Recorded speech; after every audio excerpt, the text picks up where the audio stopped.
guy that says, "Hello, it's me again." You know, he was kind of improvised there a little bit. It's that time of year for fireworks. So anyway, we have sales dates that are out there through the state fire marshal's office. This is one of their forms that's released. We have close to 25 sales, indoors or outdoor sales sites throughout Layton City. And of course, the June 24th time through the July 25th time, a lot of them, they have a kind of siesta in between, don't sell during the right before, within about a week before they start to sell. Each one of these. Interrupt you. So 25 sites within the city, do they have to register with the state? Is that how that works? Is that They apply through the city with an application for permit, and then they also get a temporary sales permit through the business licensing. And so, yeah, we go out to each one of them to inspect them and to permit them. Thanks. So, and then of course, a lot of them are organized through the state for being distributors and sales people. So that's how we know there's 25. We don't know. Yeah, 25 per minute. yeah. Permitted. That's the takeaway. Probably a key word, 25 per minute. Yeah. Okay. All right. Of course, a lot of these are managed by a lot of families that like to do it and gain some extra side boodle, if you will. And they do have to have certain particulars as they sell. The person can't exchange the sale. They have to be at least 16 or older. And then, of course, there's no sleeping in tents. Sometimes we have that tested upon us, and so we do enforcements and make sure that that's not going to occur or reoccur. We also, of course, have the discharge dates. This has been out for a while. It's been pushed through legislative questioning sometimes. They say, hey, why don't we have a little bit more dates? But so far, no more has been added, and I'm glad about that. Some have been outside this range of dates from July 2nd to July 5th and July 22nd to July 25th. They wanted some for other days, and holding the fireworks after these sales dates is very, I think, a life safety thing for families to have within their homes. It is under, like you see up above, it's titled as a Class C fireworks. Legislature has rewritten this to say it should be 1.4 explosive for consumer grade fireworks. So it's an explosive, so we're concerned about that. So anyway, I have a question, sorry. Yes. The map that you show, is that required to be posted at all of the stands? good segue.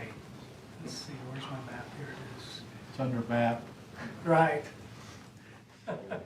So this map is distributed to each one of the cell sites, and we instruct them, please post this right by your registers, and please, if you can, as a sales item, just reference this and say, here's a quick thing, if you do have a cell phone, which many people do, take a QR code snapshot. If you want, you're welcome to do that now. I believe it'll work. If not, I have a paper copy. But it directly links also to our city website where an interactive map comes up, and you go ahead and type your address in. It zooms right to where your location is and says, are you in a restricted area, fully restricted area, east of 89, and also west of 89 is partial restriction areas.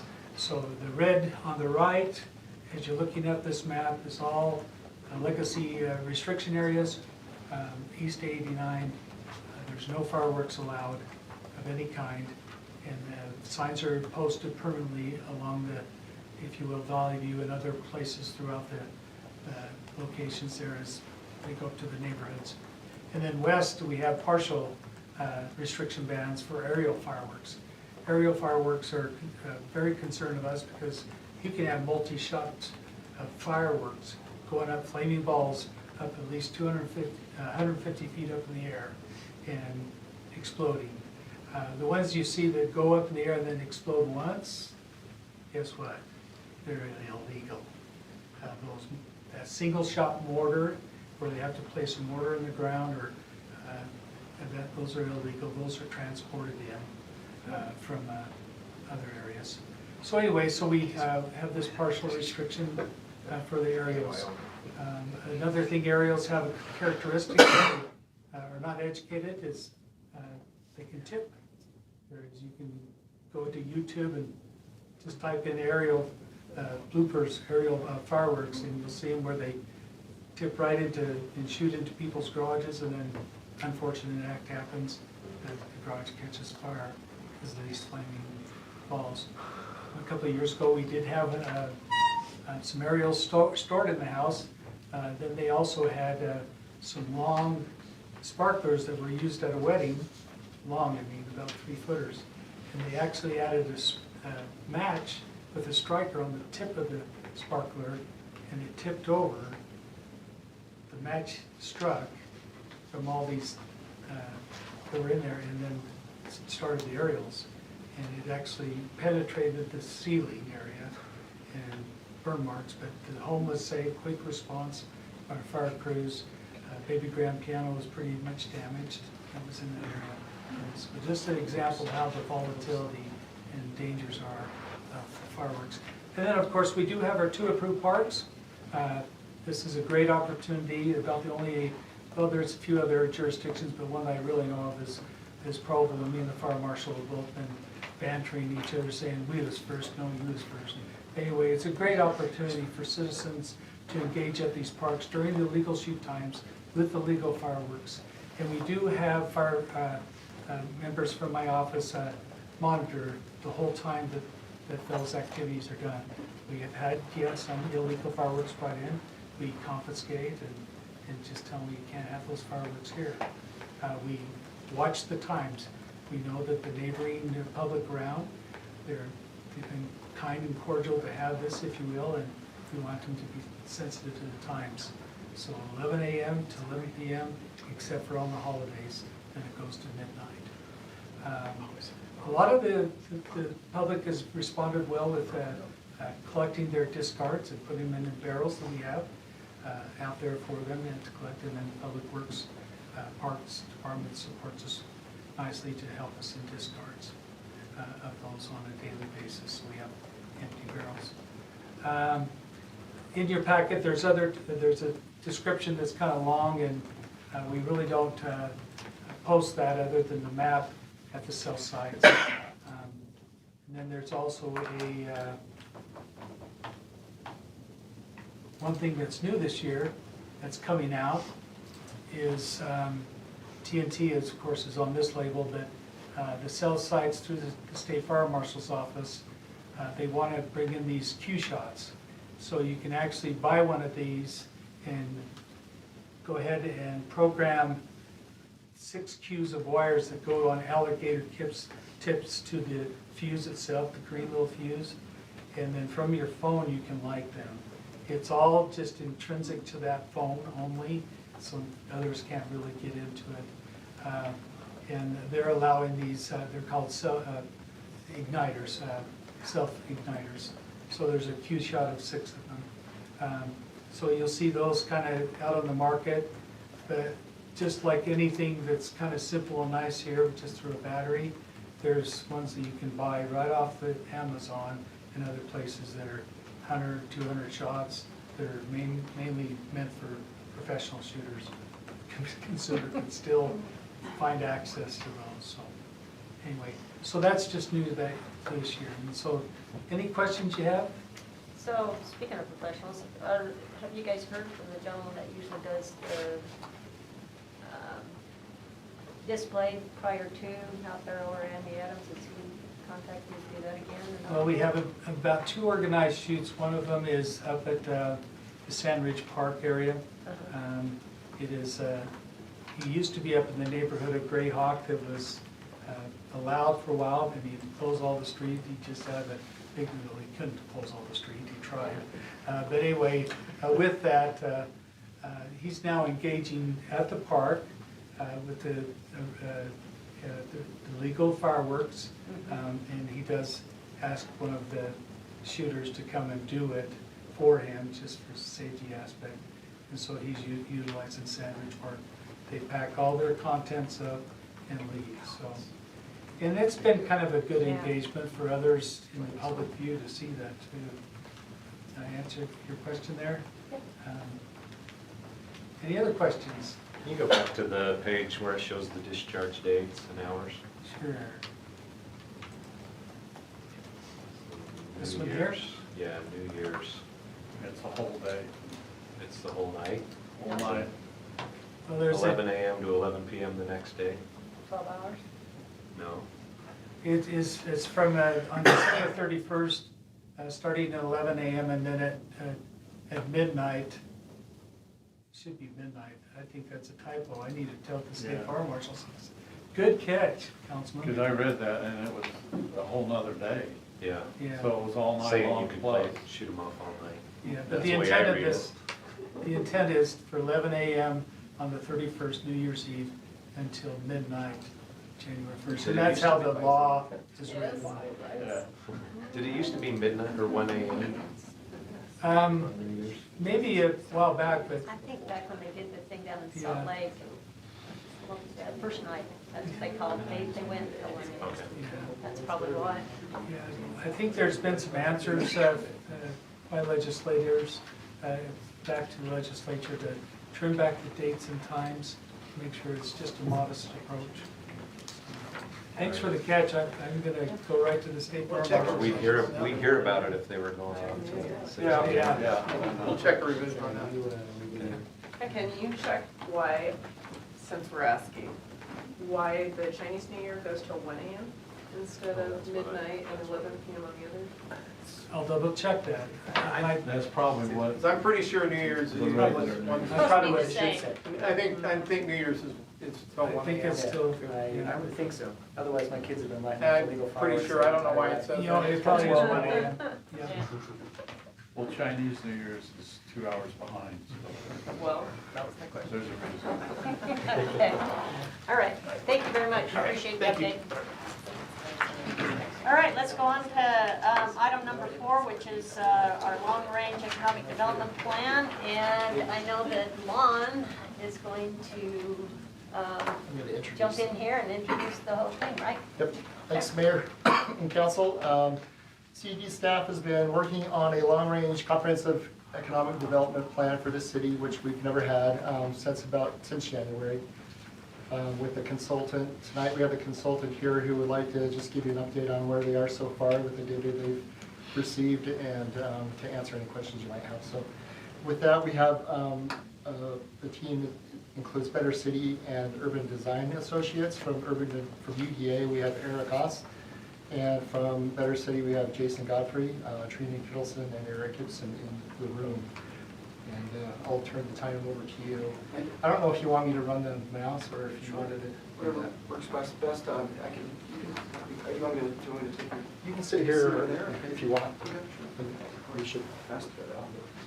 First of all, thank you, Mayor and Council. It's a pleasure to be here and to see all of you. We really appreciate you bringing us out. It's such a beautiful day, by the way. Let's see, is it just hit the pen? Okay, great. Well, thank you. Well, first of all, you know, we're about halfway through our process. We'll walk through the schedule. Our job here is to conduct analysis and research and to understand your challenges and your opportunities moving forward, and then to identify some strategies for long-term economic growth. You know, we're kind of halfway through our process. We always start with analysis so that we understand your strengths, weaknesses, and opportunities. That begins with quantitative data and qualitative data. Some of the quantitative data is things like our X-ray analysis. We'll walk through that, the economic analysis as well. And then qualitative data is getting to know some of your stakeholders, and we had very extensive stakeholder outreach and get feedback, and some of you were able to join us. And then we put that through a process where we start to develop some synthesis of kind of where we're going, and then moving forward to test sites for economic and quality of life benefits. And then we'll go to recommendations in the future. Right now, we do, well, I mentioned these X-ray analyses are drawings of which we start to eliminate information, start to focus on things that we can talk about. So, for example, on this regional map is kind of an interesting one. You can see Layton in pink. It's interesting to notice that there's great, outstanding connectivity to the region. I mean, this is one of the best, most well-connected in that particular, of the cities here, we have one of the best connected cities through roadways. I-15 obviously cuts through the middle, which has its own challenges. We'll talk about that in a moment. So the pink areas are we're obviously looking at Layton comprehensively, but our specific recommendations are in the areas of pink. Those are your urban and town center areas that are from your comprehensive plan.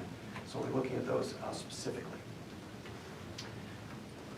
In our analysis, we'll just kind of look at, this is kind of building on the roadway discussion. You can start to see how many sides of Layton are well connected to through 89, I-15, and obviously Legacy, and then 3000 North. And you can also notice that your urban and town center neighborhoods are also connected, or well connected to those roadways. This is taking a deeper dive into the street hierarchy here. You can start to see the larger roads, the connectors that run through the neighborhoods, and then you can also see within those connectors, you can see the fine grain of kind of neighborhood roads. One of the challenges we see is that right now with the way Layton has kind of grown and changed, is that some of those connections are very difficult through those blocks, so that kind of pushes traffic to the larger connectors, which is sometimes why people talk about high traffic in Layton. These are your land uses, just obviously a comprehensive land use portrait of all the land uses that are in Layton. One of the things we like to do is start to slice the different land uses individually and look at those one at a time. So this is the single family neighborhood residential properties throughout Layton. And it really is the predominant land use in Layton is a single family residential land use. Oh, good, you're taking photographs. Would you like this slide? Good. Yeah, we could also provide you a copy of the That would be great. You can take it home with you. Has two next to each other. That's what we do. So this one is multifamily residential, which is kind of, most cities oftentimes that are, I should say, older cities that have a strong multifamily tradition, there's usually a very strong concentration of those. These you can see through zoning changes, but still it's a predominantly single family residential city. These are parks and open space. There's a lot of, we can see there's a lot of large destination parks in Layton. Job density is one that, this is a kind of map we started to start to focus in on where the jobs are, and they're definitely clustered around the I-15, obviously around those commercial properties. We also, you can see that kind of key at the very top where Hill Air Force Base is. That's an incredible job center. The amount of jobs in this area is mind-boggling. It's really outstanding. But it's also located right in the area of these commercial properties, which we're going to talk about in a moment. So you can see that the majority of your commercial is really focused on the I-15. Okay, so that's great because you get the connectivity that the I-15, it brings people to Layton, it brings people right to those uses, but at the same time it puts you in competition with all the other cities along the I-15. So being competitive and having a competitive environment is important on those, particularly thinking about the future. So this is, we're starting to put a couple of diagrams together. So we put that commercial drawing, you just saw where the commercial land uses are. Then we put the building footprints of where those things are. And then also we brought through, you can see the pinks are the town center and urban town center uses from your comprehensive plan. But we noticed that when we did our analysis that most of your retail is really built in the 1990s and somewhat outdated. It's still viable, it's still doing very strong, but maybe something to think about in the future is how that might evolve. So we also looked at kind of not only the building footprints, but the gray is all your single family, all your parking that serves that retail. There's a significant amount of parking. Some of that parking is, we studied it over time. It hasn't been significantly used. So that also is not conducive to a more pedestrian environment, and it also is not something that also attracts high quality retail if that's where you want to go. So a number of our precedent cities, we've looked at, and we've looked at UDA, we're a national firm, we work all over the country. We're always looking at cities that also start to incorporate how do they become competitive. And one of these cities, Fort Collins, Colorado, has an incredible amount of big box retail, just like you, but they also have areas where they can focus on kind of pedestrian moments to help build a strong economic bandwidth for other uses. You can see the images of Layton on the left. So thinking about maybe investing in some of those things is that might be helpful. Now, what we also think is important is that those areas don't necessarily have to be very big. So you can see, and we're not recommending here that we're saying we want to pick up Pearl Street and put it from Boulder and put it in Layton by any means. But we just wanted for means to recognize that to have a great city or a recognizable city, you don't only need about 1,000 feet. The great main streets all around the United States, I've been documenting over a long period of time, they tend to only be about 1,000 feet long, where the intensity is. And even when you think about Station Park, which is well known, everybody recognizes Station Park, people say Farmington. When you think about Farmington, even if you zoom in on Station Park, the moment that people really recognize is that little area around the park, which is actually not very big. It's really the size of a very, very tiny park. Again, we're not recommending that you do Station Park here by any means. But what we're saying is that it really doesn't take a lot of scale or a lot of size to have a big impact and to help bring economic development forward. So that's a scale comparison to think about. So when we look at the opportunity here in Layton, when we look at the green and we look at the pink areas and all the parking lots, we see that you have an incredible opportunity to grow and change in the way you choose. So far we've, Better Cities done a lot of economic studies. Those submitted past plan review, local economy overview, stakeholder input, and then they'll be nearing completion on a high-end retail research and demand analysis moving forward. So in the process through this, we've also done, as we mentioned, we've done a lot of outreach, 48 community stakeholders. If there are folks you think we should continue to talk to, we'd love to connect with them. You can see those are the groups on the left, and then those are some of our just bulletin boards on the right of some of the notes that we've been taking. And we've been taking a lot of really good feedback. We've basically asked 3 simple questions.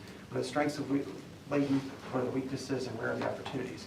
So in the kind of general strengths, one thing I just want to point at that top left, a substantial number of folks really talked about what a great city this is for families, and it is. It's an outstanding place, and we almost drop that down to the green is kind of the summary of taking a lot of that material and putting it into what we see and what we've heard. And we think some of the strengths are family-friendly atmosphere, active small business community, which is robust, which is something that even the economic data supported that, and then you've obviously got very good schools and recreation.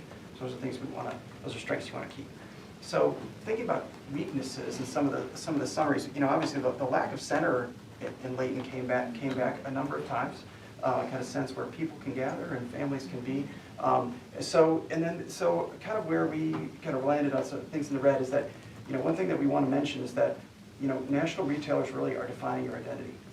So we're not recommending that you get rid of any of this. That's not at all the point. But right now, that's where people's head go to, particularly when you talk to people outside of Layton. You've got some outdated retail models, and then also a few areas to gather, and then limited choices to gather. Those are some of the some of the weaknesses.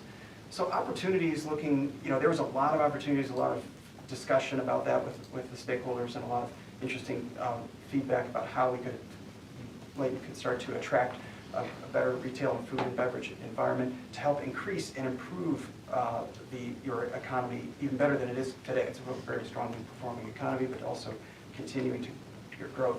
So we've really kind of isolated in on our specific recommendations and some future opportunities here. One is add complete and identifiable destinations, or even singular ones, providing choices for retail, entertainment, and gathering. So something to think about there.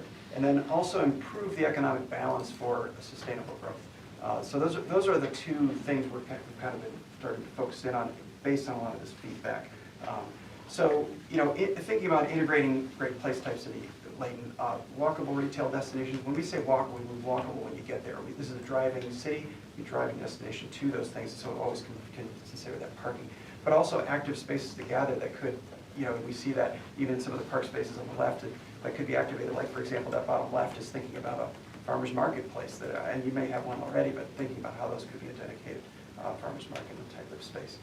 So when we look at and we're going to work on a lot of prioritizing your thoughts. So those areas, looking at the areas from your comprehensive plan, those 6 areas right there might be where you might do smaller neighborhood interventions. Those are relatively stable, and there's a lot of things going on, but there's maybe smaller scale opportunities. And thinking about how there might be a little bit of green space and some in tandem with some new commercial development, so it has an opportunity to have that place where people can gather. It may not need to be done by the commercial developers. Then also thinking about bigger picture, backing out, is that we've talked about this, that the I-15 really cuts through the middle of your city. it somewhat provides a bit of a barrier. You know, you got only a few places to cross over, and even as a pedestrian, you don't. So it really divides East and West Layton. They're developed at different times. They have very different character. West Layton is very agricultural, very flat. East Layton has a lot more topography, it's looking up towards the mountains. Thinking about each of them having their own town center. Now on 89, you've already got one underway. That's great. Thinking about on the west side, maybe that, and already you've got a dedicated west side town center, maybe that might be the place for some of that farmers market and some of that agricultural character that comes along with that. So that might be your maybe localized centers. And then thinking about maybe at the center somewhere at Layton is helping to when you think about moving forward, is how do you have some sort of walkable retail destination. One of our the stakeholders mentioned is how do we activate, you've got a lot of opportunities to have families together, how do we activate that and think about the economic development and economic opportunities of having places where families can gather. So think about that in the centerpiece of it and something like that. So it could be, this is just kind of cartoon, but thinking about what that might be. So we're heading towards, so we're in the middle of our, this is where we are, we're synthesis, we'd love to hear from you, what we've read, what we've shared with you today. And then, so and then in the future, we'll be coming back to you with testing some of these sites for these opportunities, thinking about priority list, thinking about where are the best places to capture opportunities so that as you can share those with developers or as new developers come to you, you can think about being prepared about how these places could perform better and help Layton perform better. So, any questions, guys? Suggestions? Want to mull it over for a while and then get back to them? I mean, this is your opportunity Let's to do it. visit with them. One thought I had on the maps, you know, where you divide up or separate the different land uses. To me, it'd be helpful to see where the arterial roads are. Yeah, sure. And how they interact with certain With those. uses. That's a good point, yeah, and those are really great. A great suggestion, we could just drop those together, and that's a good add. And what about our trail system? Trail system, we've got some, we only showed you about a third of them. They're fun. But we also knew we didn't want to be here all night. So, but we could actually, we'd love to provide all of the x-rays to you. And one of them, we have the great trail system of both your existing trail system and your proposed trail system. So, you know, one thing we did see, and you know, since you asked, we see a lot of the proposed trails. Sometimes some of them and some of the trails you have are on the side of some busy roads. It can be challenging. So thinking about maybe how some of these neighborhoods, you know, the human scale neighborhoods could also accommodate connections through them, just naturally and organically, but also maybe they could be signs that you can get bicyclists and people connecting through the neighborhoods in a nice way. So, okay. Were one of your interviews with the folks that own the mall? Yes. Yeah. And how's the mall, the last time I checked it was, well, bankruptcy, but functioning and okay. What did they tell you about the future? That's a good question. We know that whenever you're about to change ownership, we're talking to the current owner, and they've been very pleased with the mall. You know, the challenge is also is that the whole mall isn't owned in one ownership, but there's actually 3 ownerships as part of it, which makes it a little bit of a difficulty to think about it comprehensively. Our firm specifically is involved in several very massive transformations of malls, and they take a significant commitment to make changes, but it definitely can help reposition and think about it in creating a more flexible opportunity. One problem about malls is they don't grow and change. They're really like a structure, and they don't have a framework which can grow and change and evolve over time very easily. So it would be very interesting to be ready for what the mall, what the new owner, when the new owner comes to be able to share some opportunities there and some things to think about as that evolves. So As a city, we've been working on land use around the mall, anticipating, I guess, something that's walkable, something that's new, something, no announcements, but we're preparing for that. And this effort's part of that as well. Yeah, the timing's really fortuitous, frankly, because as Eric mentioned, to the extent that you can have a plan in place, say this has community support, it's got city support, we'd like you to move in this kind of a direction. It's remarkable how seldom big mall owners really have a vision coming in. And so they're really open to, okay, what do you want? What does the community want? So that would be really powerful. Okay. Yeah, thank you, Rich. Thank you. We appreciate the work you've been doing so far, and Thanks so much. look forward to the final. Awesome. Okay, thank you. Come from let's, Pittsburgh for this meeting. wow. Let's go ahead and move on then to our ramp committee. I believe Mr. Tice and Mr. Gerard's going to be presenting. Is it okay if I do that so I can set my No. big fat notebook You here? have to Come leave on, it. come No, you have to on. leave it. I knew I'd get guff from this guy. I knew it. Okay, my name's Bridget Gerard, and I'm the vice chair of the Layton City Ramp Advisory Commission. And just really appreciate the opportunity to come and present to you our recommendations tonight. Grateful to be here. I did want to point out that our chair has appeared tonight, and this is Cameron Cross. We have not seen him for a while because he has been deployed, and so before I turned around and saw him there, I was going to mention him and just say how grateful we are for his service and grateful that he's back safe and sound.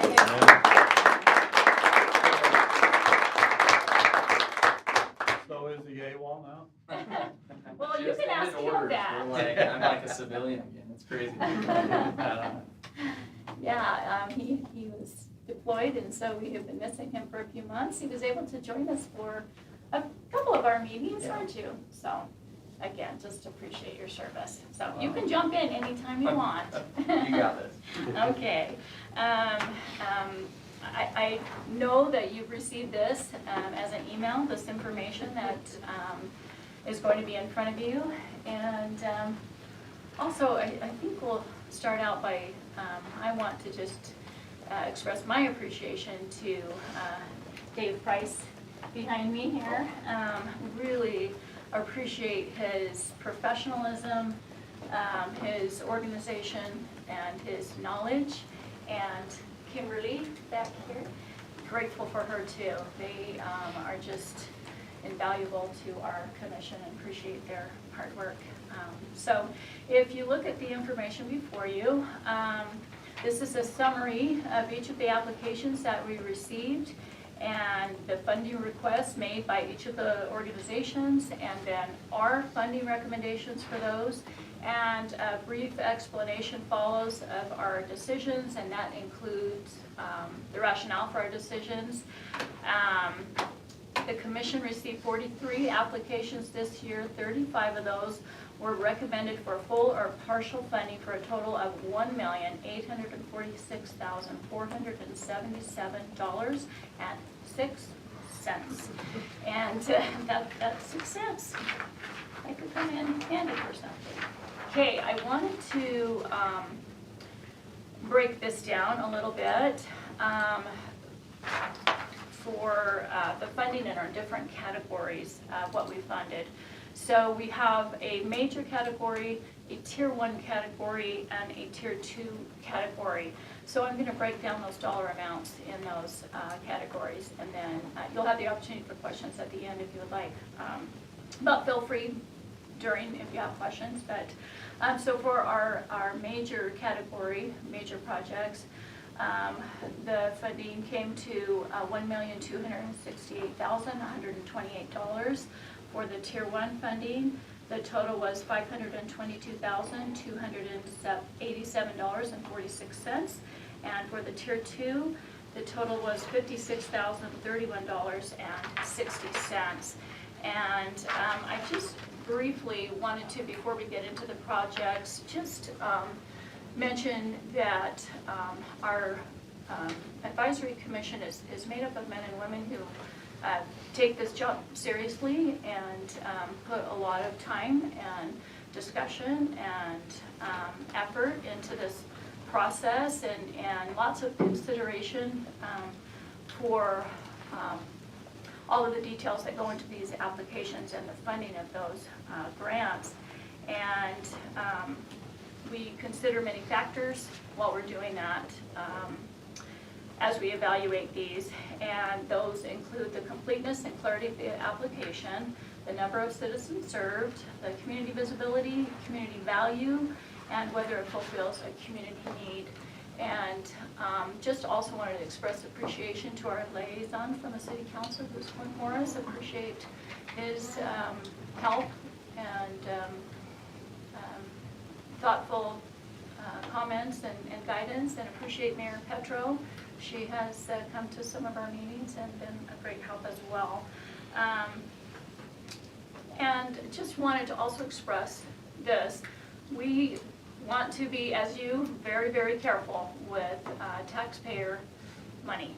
And so we've always considered that as we were coming to our decisions. I actually have been involved with this ramp thing from the get-go, right? The two of us. The two of us, so Mayor Petra and I worked together from the very beginning. And so it's just been something that I've been very, very excited about. And everything that we've been able to do, the amazing projects and amenities that we've been able to provide for the community, for the citizens of Layton. I'm just really proud of that and happy about what we've been able to do with that 1/10 of 1%. And so I'm just excited about what we've been able to do. It's also So- up for re-election next year. I know. And so, got my fingers crossed. I'll do everything in my power, and I know this group probably will too, because it's just been, it's done so much good for Layton residents. So, we can go into detail if you would like to. If you've had a minute to look at the applications, if you have any questions on funding amounts, and again, go back to the criteria that we looked at, and I'll give you a minute to look at it. I'm sure that you have looked at it in more detail, and if you have any questions that we can answer.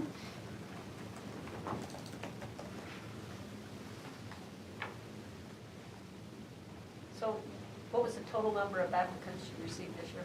We received 43, and 35 of those received full or partial funding. And then are you seeing that the outside entities, is that growing? I mean, that any of the, We have had a few different ones. We have the regulars that usually apply, and I will say that we've made an effort to get the Reach out. information out there as much as we can, and to reach out to those that might not know about it, and to give them an opportunity, and also made a real effort to assist anybody that needed help that has called, and that's been Dave and Kimberly offering help with those applications, and just trying to get the word out to anybody that doesn't know about it. So. what about any of the proof of performance? Are you running into any struggles on that, or, because I know a lot of the funding, they have to show their proof? Yes, and we actually came up with some new and better ways that they can do that, and that we can check on the progress of those things. And Dave can jump in here with anything he would like to. In fact, come up here, maybe, if you want. Well, thank you. Yeah. No, I ain't so bad. No, we let him. They get tired of hearing from me. We have been reviewing the applications that they're submitted this year and going through a kind of an informal audit process. We have identified some concerns. We've been able to reach out to each of the organizations. We've been able to talk with them. The concerns that we found are not substantial. We have reviewed these things. We have determined that they would not prevent us from awarding the money. They are, in some cases, there have been some misreporting of expenses that they have told us were clerical errors, and we take that at their word. The consistent problems we've had is they are not documenting their volunteer labor, and we explained we'd like them to do that in the future, as well as their employees that are spending time in these programs. And so it's been a good process. It's not only helped the organizations because of our conversation, but I think it will generate ongoing conversations. Okay. So we'll work with them in the future. Council, do you have any questions on that? Yeah, just, Real quickly. ramp's probably the greatest thing I felt like has happened to the city, besides guys and ladies getting elected. But it's allowed so much to happen on a different level. Things to happen in Layton that brings people to Layton, that bring, and I mean to move here, not just drive in for the night, but that, they do that as well. The one thing I would like to see, like when you make this, if you do a partial, note it somehow that it's a partial in, is there something, Well, you can tell by the ask versus the grant. did I miss something? I think he's just saying Yes. highlight it so you can see it. Oh, Like okay. it. Highlight it better so you can see it Oh, I see, easier. okay. Okay. No, you're fine. So each Okay, day, it's I in just there. need to look, Yeah. that's all. each Yeah. individual grant Each has grant. a Right, page. yeah, that, I just saw one, And if it was only partially funded, Uh-huh. we included in there reasons why and rationale. that's great. for that, I mean, so. that's just so we know. Yeah, yeah. You know, because one thing that, in my tenure, I was there when we started it the Yep, first you were. time and got our butts kicked. And then the second time when it happened. But it's good to know that the ramp commission follows the rules to the T. There's no, oh, we'll just let this go. No. This is what you have to do to get the money, so do it.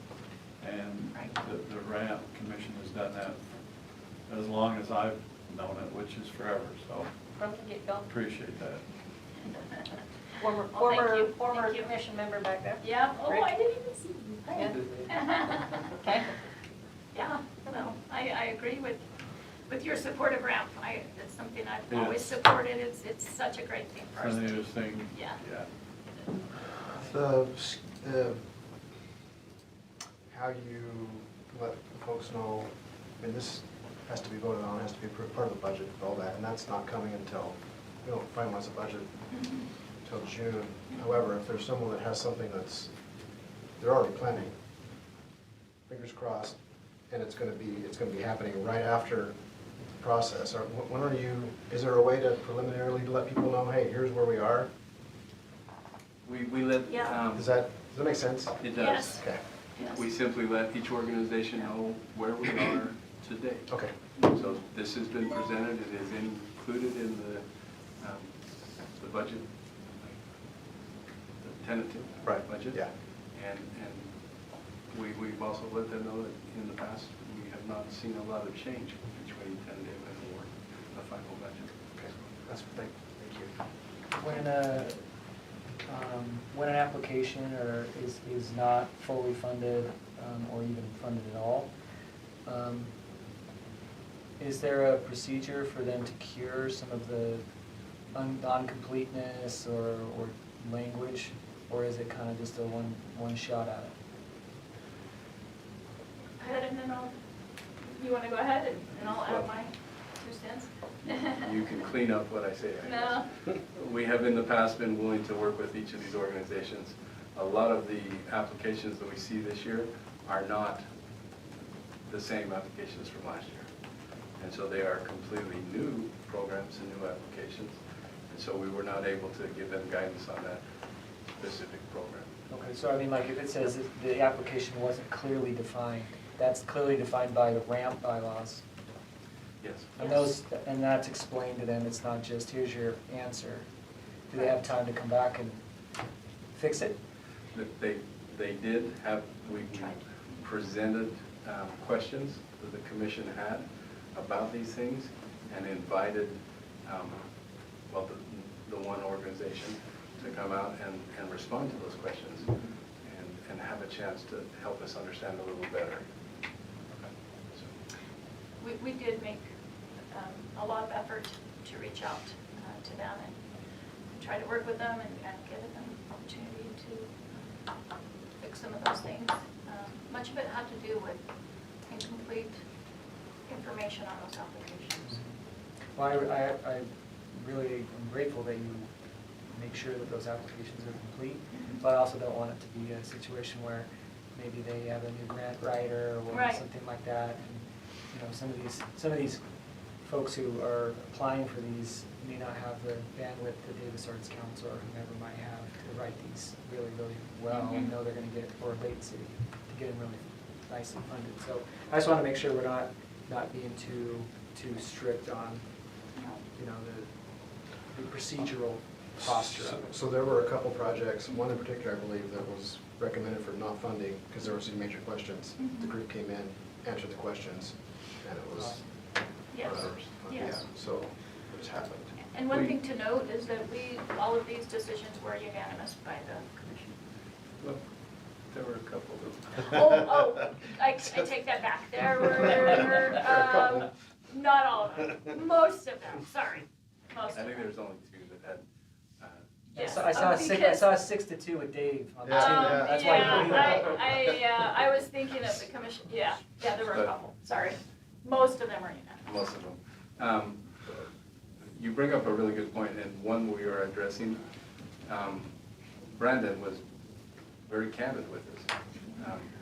And he said, you know, these are things that you can do to help us be better prepared next year.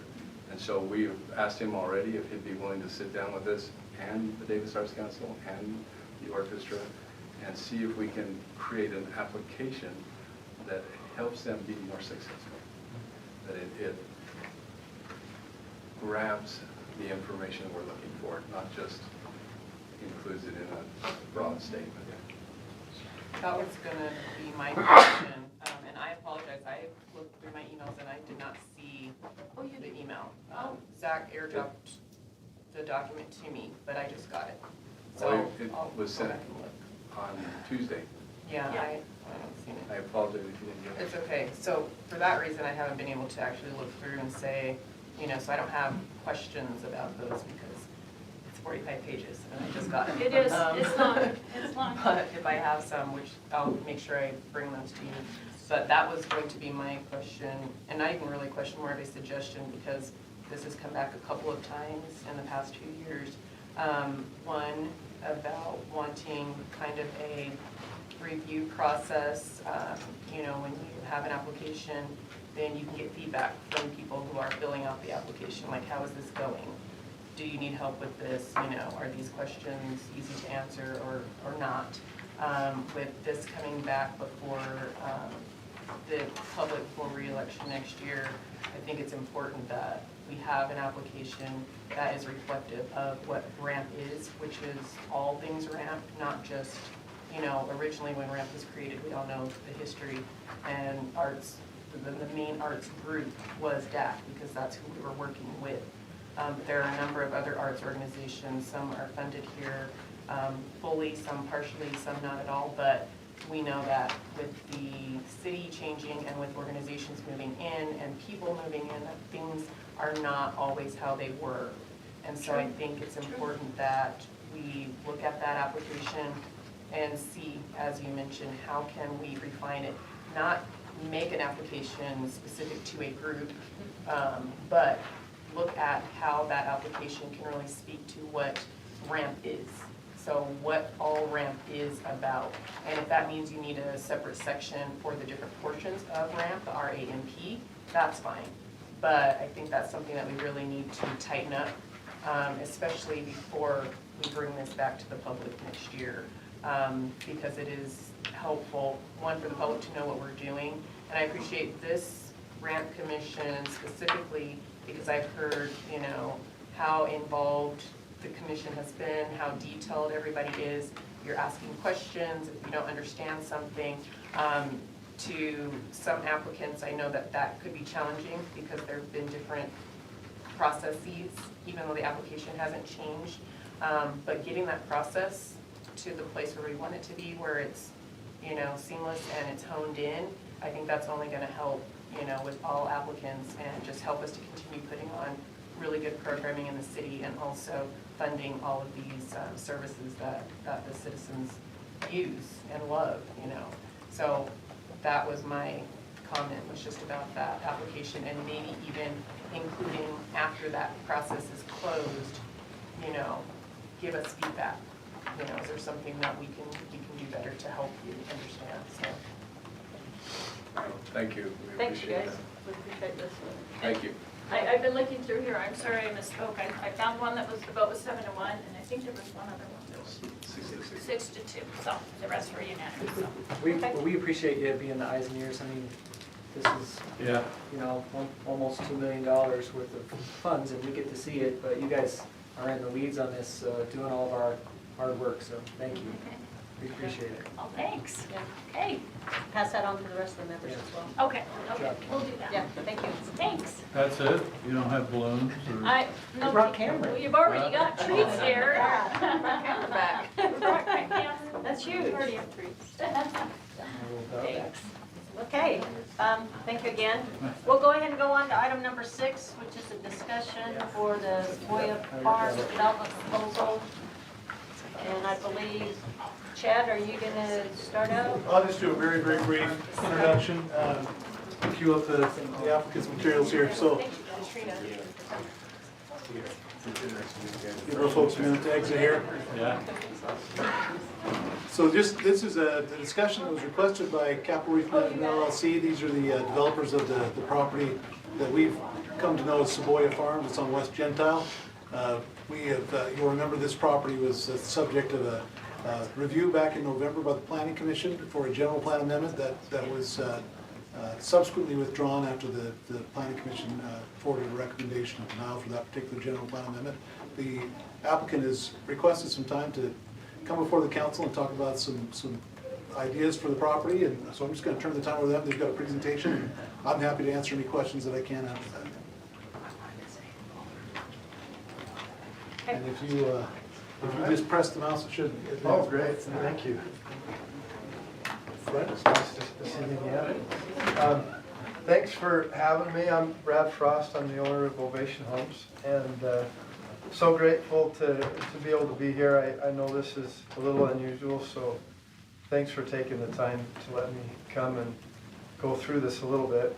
We sent an email out to everyone, and I had a chance to talk to most of you, and I won't go back through the history too much because that memo goes through it. I don't know if everyone received it, but hopefully that'll go through the history. But basically, we started 2 years ago, November. We worked with staff and we worked on that project for about a year. They were great. We both supported it, and we had a different reaction in November. And so we went back to the drawing board. We've had several discussions with the neighbors since then, and with staff and some of the concerns. And so this is what we learned. We learned that the neighbors are concerned about traffic, transit housing, and density. They were worried about crime, but that was related to the apartments. And so those three things were the main issues. For the city, it was, does this make sense to make a general plan amendment? Does it merit a change based on the current general plan zoning? What I want to go through is just talk about where we're at with our new plan, why we're here, and why we feel like it merits a general plan amendment. And so we just got about 25 slides. I'm just kidding. We didn't even flinch. Did you say that? I'll advance it for you, Brad. I didn't get kicked by Alex, so that's good. So what we started with, okay, thank you. So what we started with was the original proposal, 200 units plus our new proposal is 100 units. It's 33 traditional townhomes. We've tried to do this in consistency with the R18 PRUD. This plan is designed as a CTH zone.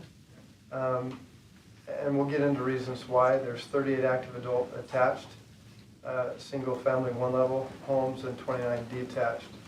It was 20 plus acres originally, so we have a max density of 112, and so we're at 100. And so that's kind of the overall of what we have so far. I'll advance it. Oh, okay, thank you. Okay, so why does active adult not work in rear-loaded product type? This is really important. If you look on the left side, you have 12 units, and if you count, you've got 1, 2, 3, 4, 5, 6 hardscape streets that in order to do a rear-loaded product active adult, they have the only open space they have is a 12-foot pad in front on their entrance. That's a product type that they don't want that. And if you look at the red portion, you can see it's a similar acreage, and the density is very different. Yes, they are uniform, going up and down, but you can see there's a lot more connectivity. There's open space in the back where they can come out and be by themselves or with their dogs or with neighbors. And it just lends to a lot better active adult community. One of the aspects of the rear loaded, what does it do to the floor plan? With all of our product types and Ovation, we've done it for 27 years, and all of our clients, they are the ones that have produced the plans. I wish I was that smart, but I'm not. And so we listen to them, and so everything that's created is because of what they have done. So when you move a garage from the rear of a product type, that's traditionally where you have a kitchen and a family room and a main gathering area. By moving that garage to the back, now the main entrance is right into the kitchen. Now these folks are moving from downsizing from a home that's, $400,000 to $800,000, and they want it to be ideal for them long term, and that's just not ideal for them. And so, in the R18 PRUD and in the CTH, there is a rear load concept that is inclusionary in that ordinance, but there are some varying ways that staff has with to vary from that if it's necessary. So if you look at, overall, does it merit? If we look at the property, you can, let's go to the next slide if that's okay. You can tell I don't even know what you call this shape. It's not really a triangle.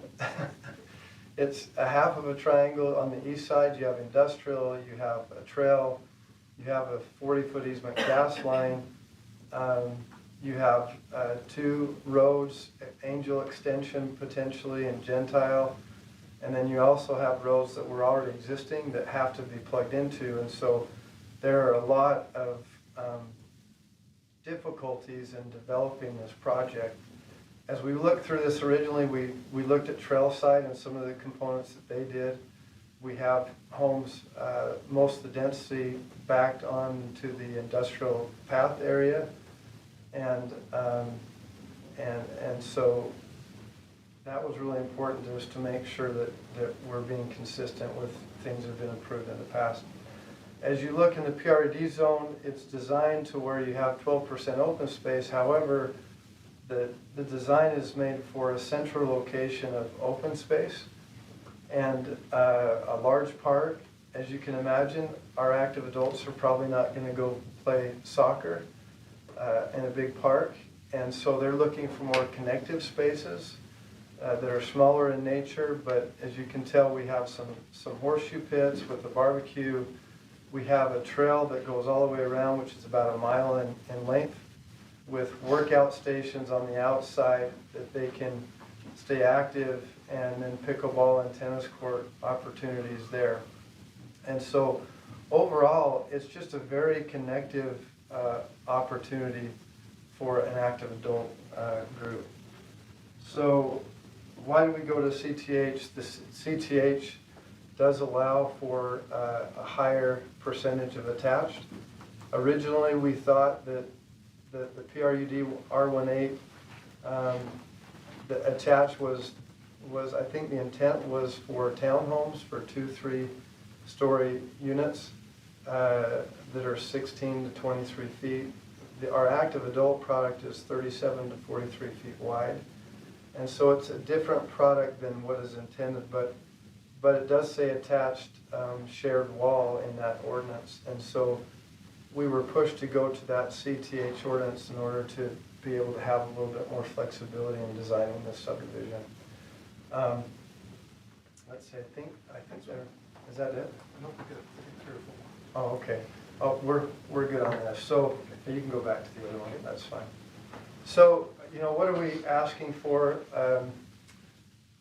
We would love to have your input on, with the neighbors. We've talked to them, we've worked with them. Of course, they would rather have, there are many that would rather have 8,000 to 10,000 square foot lots. I would just propose that Layton has, I think, 87,000 plus people. And almost 20% are people over 50 years old. That means there's almost 18,000 individuals in the city that honestly we've done 90% of the active adult communities in Layton City over the last 27 years. Where do they go? We have multiple of 8,000 to 10,000 square foot lots west and opportunities there, but what do we do for our citizens in fulfilling those needs? And so our ask and would be is, what is your feeling on a general plan amendment or a CTH zone? If we had a development agreement that would be connected to this, and we're still within the intent of the R18 PRUD, but gives us the flexibility to create an active adult scenario here. Or if that is not an option that you're open to, what could we do to change within the R18 PRUD amendment to ordinances that would allow us to fit a product type that we feel is really needed for the city. And I think with the neighbors to the west, we have so many that are supportive, but we also have some that just want the same houses as theirs. And you have to, I guess, we're asking you to weigh it as a city need versus a neighborhood need. So, would love to get your input, and thank you again for letting me speak for, did I keep it under 10 minutes? All right. Okay. Council, do you have any questions, concerns, or want to ask the applicant anything? I have a question. Yeah. It's related, but I don't think you mentioned it. What is the top right corner up here? This phase 1 and 2? The tennis facilities? Okay. Yes, that is the tennis facility. That is going to be, it's going to be awesome. I'm so excited about it for the city in general. We'll have the best tennis coaches in the western United States at this facility. And one is a junior professional coach. He just moved from Hawaii. And we have several college coaches and professional coaches that are moving here to teach. And we already have the top players in the state of Utah that are coming to play here. The courts are designed as the US Open courts in New York, exactly the same setup, and so we'll actually have professional players who will come and train over the summer. So it's not just a tennis facility, it's going to be a top-notch, something that I'll be proud of, and hopefully the city will be proud of, that citizens can benefit from. Have the neighbors had concern about that piece? Just more in the residential? Yeah, I mean, we gave an email from one individual, and there's a couple representatives we've worked with that they're ecstatic over this scenario. So we would be having another meeting with the neighbors and just work through some of their concerns. But if there's a concern, they were more concerned about how big the building was, but it's 350 feet away from their house. And now there's one level homes in the back, so, they don't have obstructive views, which is any other subdivision they would.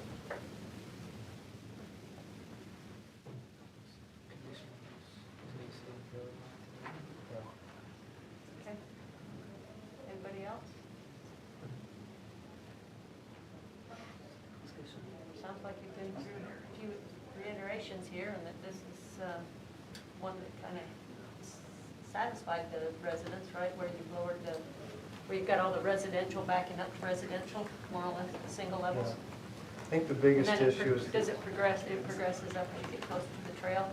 yeah, the biggest issue is general plan amendment. That seems to be the real thing that gets people upset. And I don't know if they understand the difference of what we're trying to do. The CTH zone is really similar, it's just more flexibility, but I know we'll have some opposition on the general plan amendment, so that's kind of why I'm wondering how you feel about that if we're following the intent of the R1 period. Thanks for this, thanks for the presentation.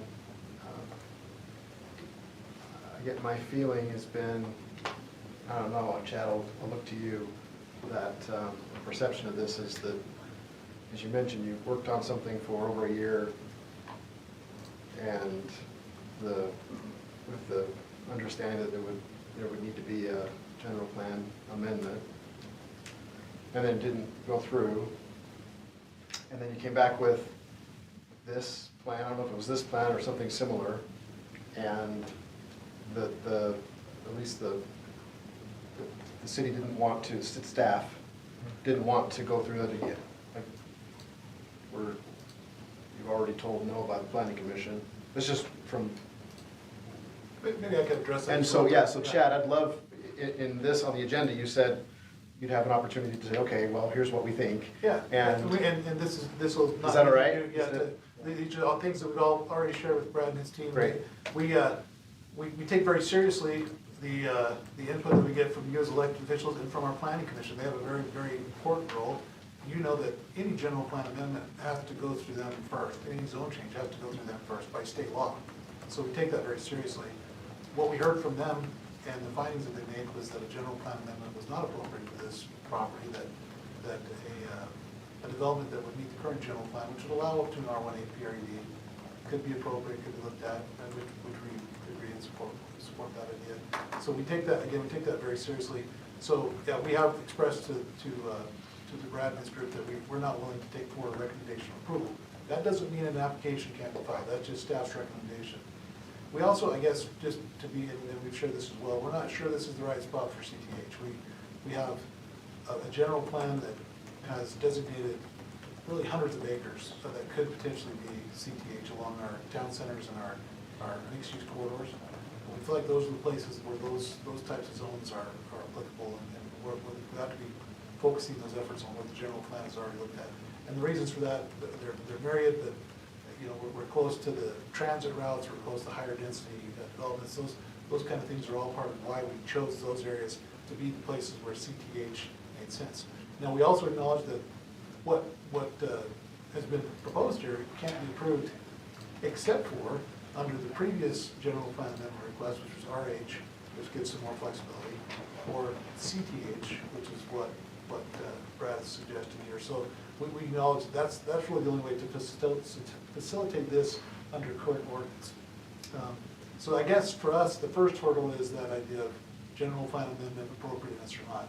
The other issues related to design, to issues of front load versus rear load, I think we're open to some of those discussions. We've had other developers that have asked us to relook at some of those front load standards.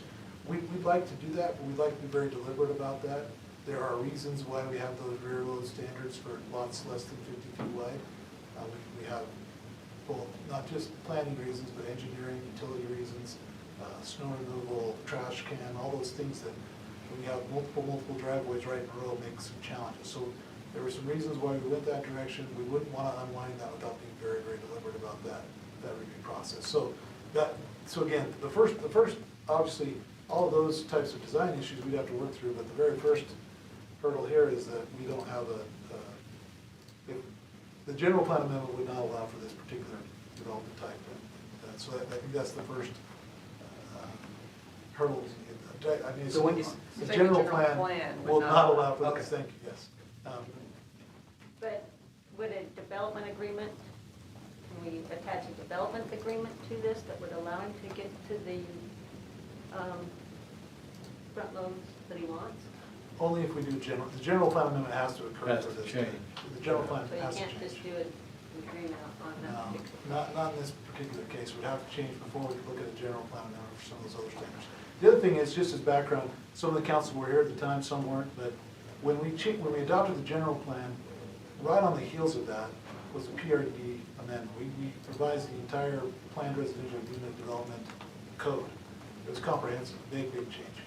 And that, part of that process was working with the current council about some of their concerns. So some of these issues about the limits on attached units and the front loads and things were things that were already reviewed during that process. So that's why, again, we feel like it needs to be more of a comprehensive change rather than just doing something through a development agreement. So the way we did that, and it was on purpose at the time, was we adopted some very minimal standards, still giving some flexibility on PRDs, but to address some of those concerns that the council had at the time. And some of those were about the number of attached units. So the big one was open space. We spent a lot of time, and I think Tice was part of some of those discussions. Mayor was part of her role as a council. Clint was on those discussions. So we had big discussions about what's the appropriate amount of open space, where should that be, what areas should be counted, what areas shouldn't be counted. We tried to have some discussions about can we allow some additional densities in West Layton.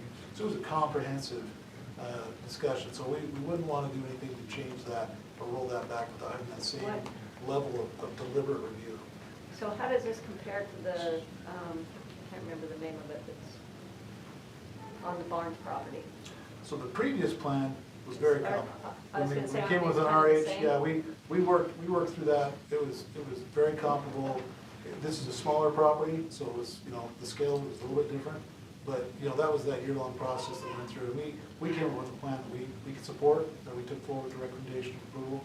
And so that, in that way, it's comparable. I'd say this one's not comparable to, other than, it's not the same mix of uses that they have. They have multifamily condos, single-family, traditional single-family, some very unique single-family that goes straight up into the sky. You'll see some of those tall ones being built.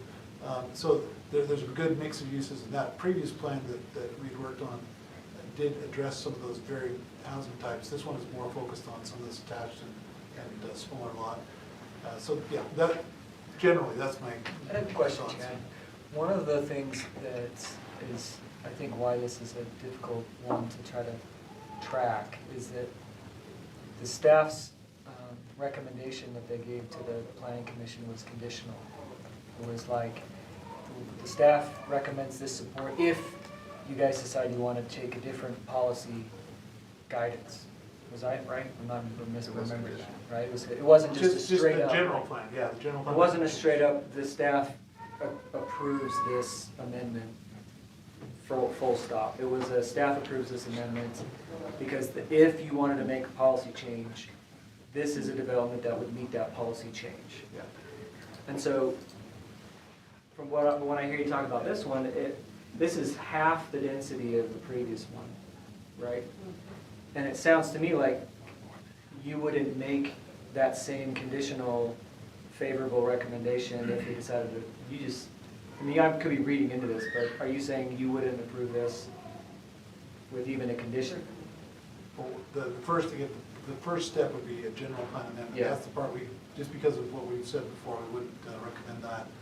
I think, design-wise, if that general plan amendment were to be changed, we look at those design issues. But I don't think it would be unilateral. This would not be, I think there'd probably still be some give and take, because there are some things we'd have to work through that would potentially change the design even as proposed. We haven't done that yet because it's premature to do that. We don't have a general plan amendment at this point. So we don't want to put that time into that effort. We have other projects, that are a priority to us, that are compliant with the general plan, so we're hesitant to take the time to go to that effort if we know that this can't get past hurdle number one. Yeah. Can I just say one thing real quick is, and me and Chad, we agree on a lot of things, and one thing I think we maybe differ a little bit is the denial of the general plan was in looking at the minutes is based upon, in our perspective, departments. There were two projects that night, one on 89 and ours, and they were both disapproved on a general plan amendment. the one on 89 went back and was approved, and ours had not been back yet, and it's not going to be approved by staff. And so it's tough because we feel that that if the apartments were not there, we would have had a lot more favorable position with the planning commission. But it's like, what do we do? Because we can't wait for an ordinance amendment that may or may not work. We waited in 2019 and it took a year before anything was done, and we've already been waiting for 2 years. And so we just want some direction on where to go. We just want to build active adult homes in Layton City and make a difference. And right now we feel like we're kind of stuck, and for the future, based upon the ordinances, there's just not a way to do active adult that's effective. For us as a developer, it doesn't make sense. And so, anyways. I think reasonable people can disagree, and I think we see some options here that could happen, so yeah. Chad, I just have a follow-up question on, you said the plan that they submitted previously, did you say that had the general plan amendment been approved, had some potential, like some positives for moving forward? Is that what I heard you say, or were you talking about the other? The plan that was reviewed in November. So that one had a staff recommendation of approval based on the design and development agreement that we had in place. Yes, that was, we had recommended approval originally. And there was a general plan amendment that needed to be attached to that? Yes, yep. Okay, so I'm sorry, I'm confused.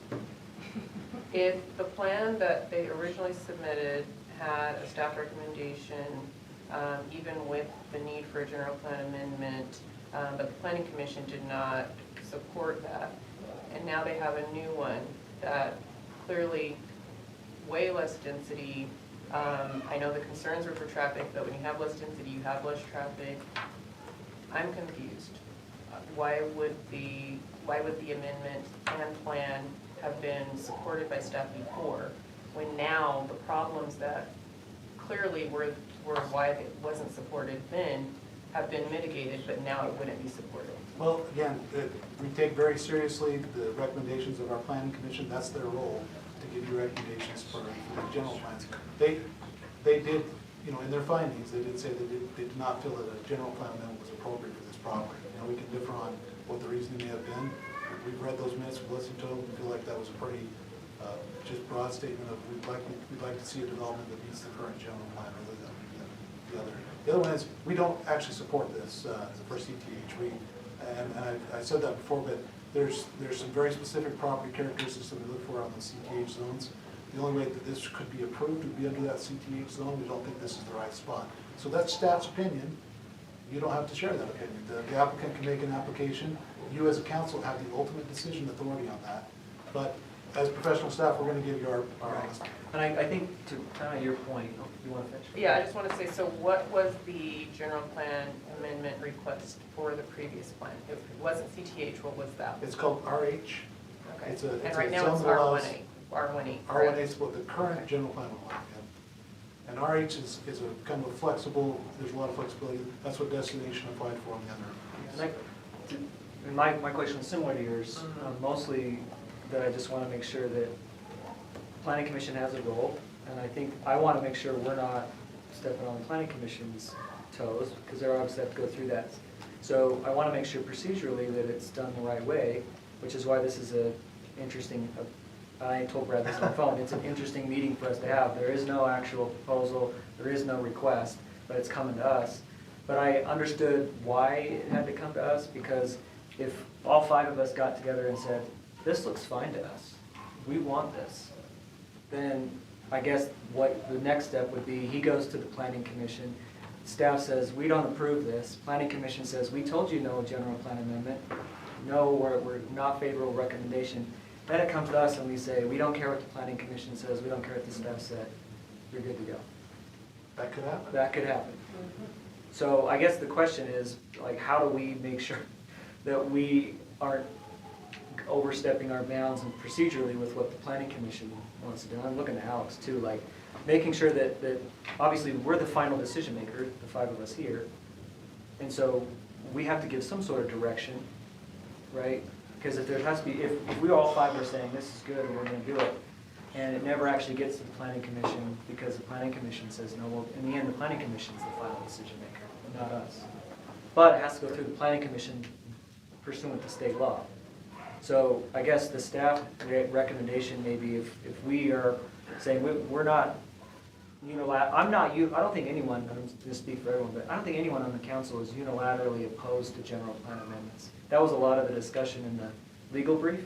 I don't think anyone of us is like, we're not doing a general plan amendment under any circumstances. I don't think any of us have said that. I know I haven't.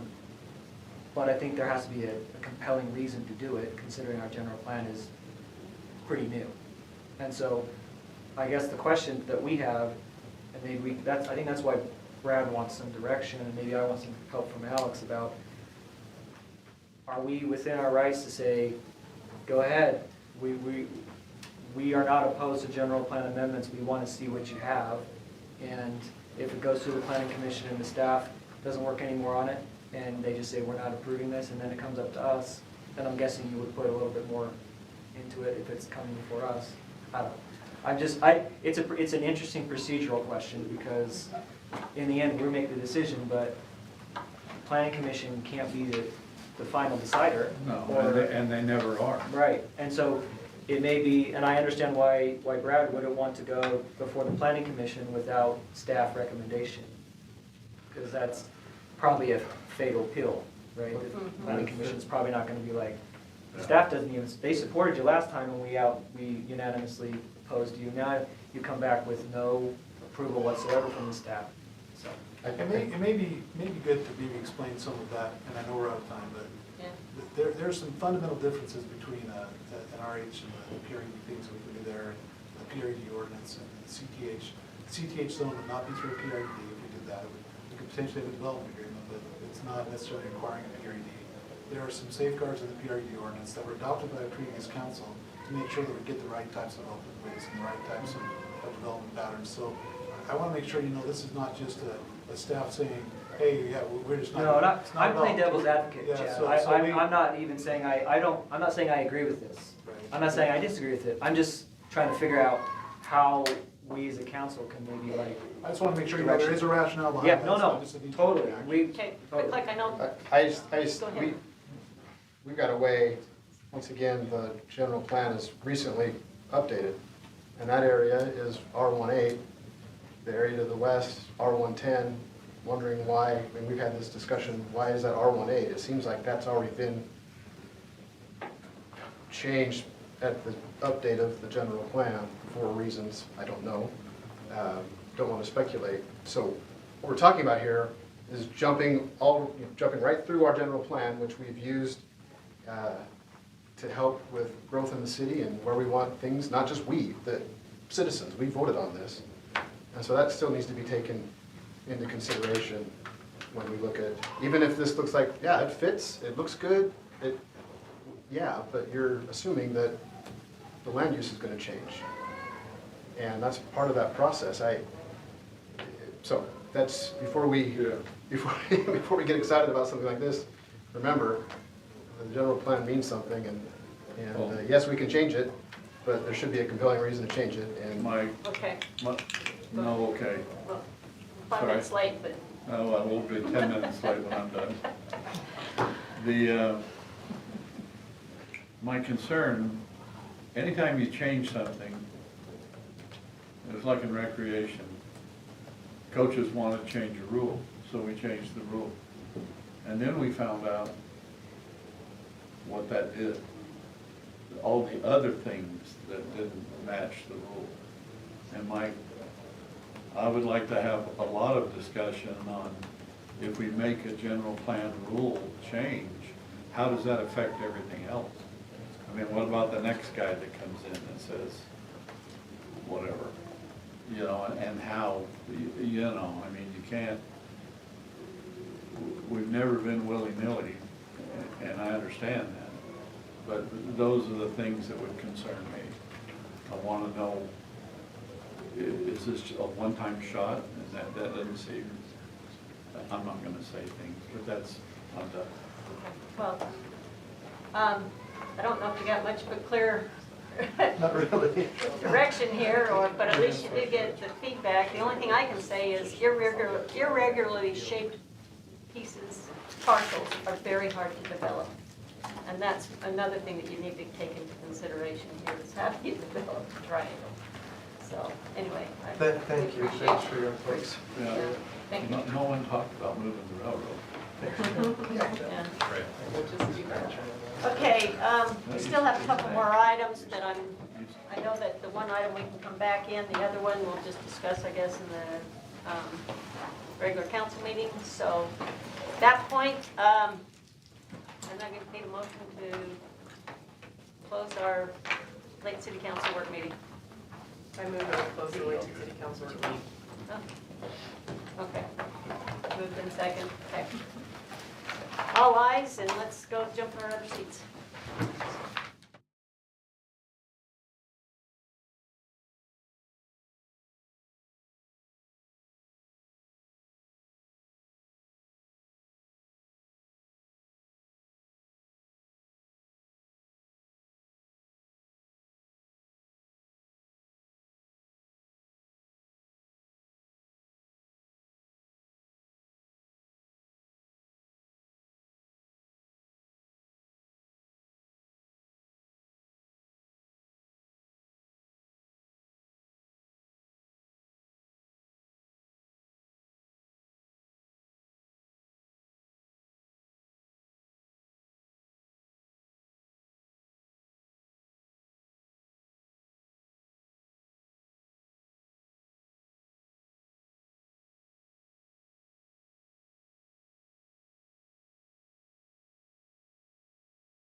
Council.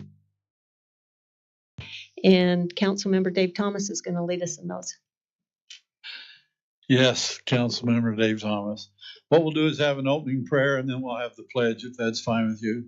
So if you'll bow your heads, thank you.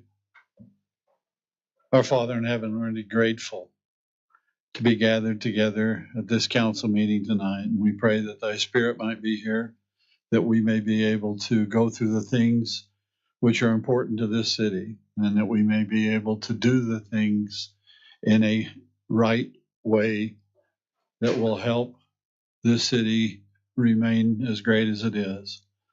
We're thankful for this opportunity. We pray that we may use it in a way that is pleasing to those who are affected, but most importantly, that we take care of the city and do the right things for the city. And these things we pray and thank thee for in the name of Jesus Christ. Amen. Amen. Now, if you'll please stand, we'll have the pledge.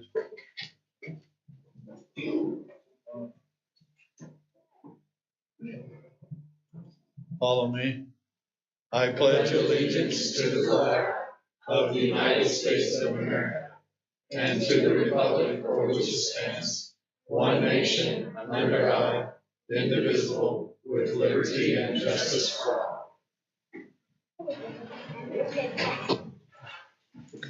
Okay, thank you very much, Councilmember Thomas. I'd like to, let's see, we actually want to now go into any municipal announcements. I know probably Councilmember Roberts might have a few here. Yes, thank you, Mayor. Going into summer, we've got a lot of activities for the families here in Layton. First of all, a week from tomorrow evening will be our yearly family game night at the Ed Kenley Amphitheater. Lots of different games, Mario Kart tournament on the big screen at the amphitheater, laser tag in the park, lots of different activities. It's free to anyone. Families, bring your family out. 6 p.m. to 8 p.m. Here at the amphitheater. Also, Liberty Days is just around the corner. 4th of July celebration, and applications are open now for floats for our Layton City Parade. That will close on June 3rd, and patriotic themed floats. So I encourage the council and any businesses, individuals who would like to participate. You can receive up to $300 reimbursement for costs building a float as well.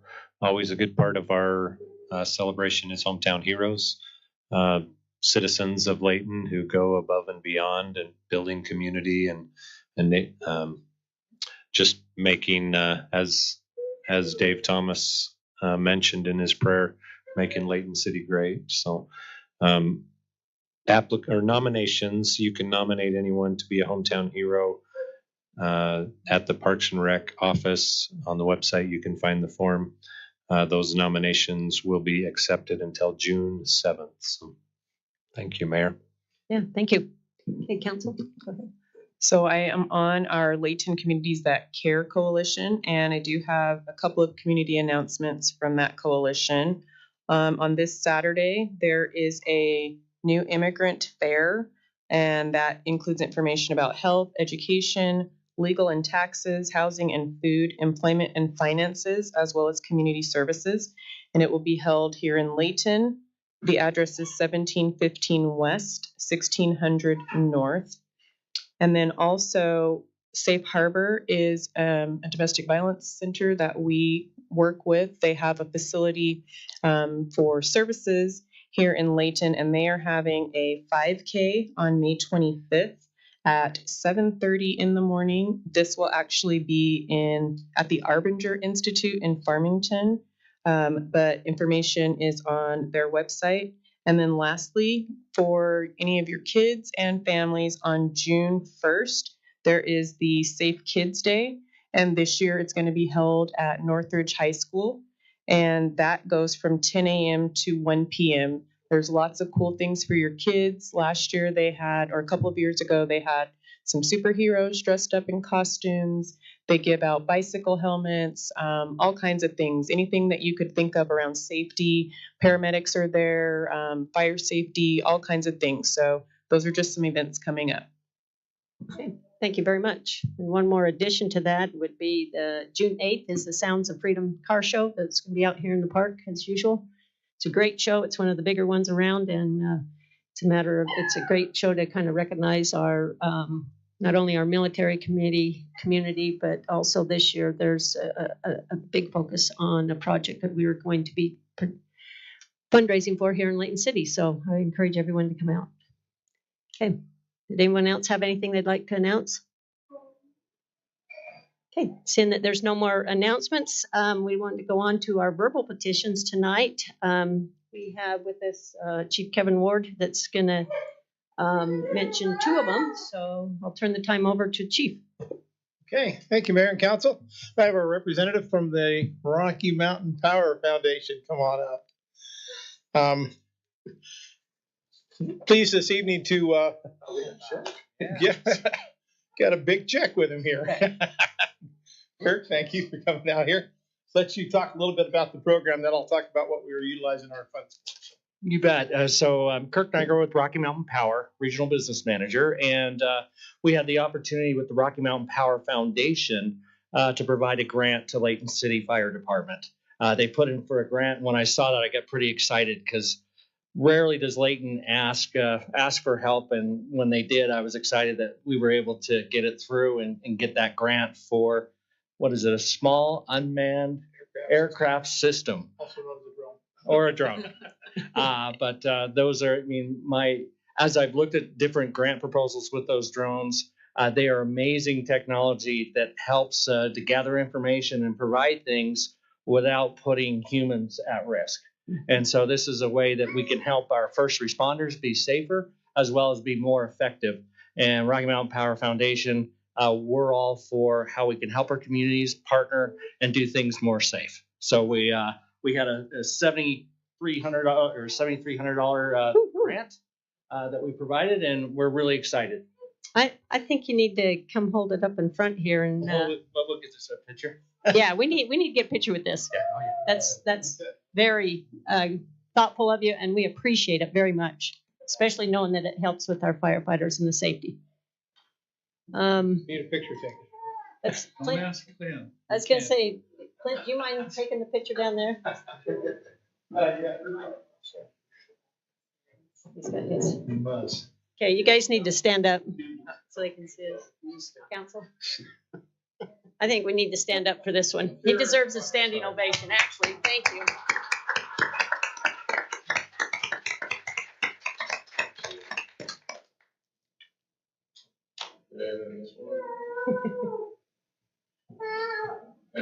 Okay, thank you.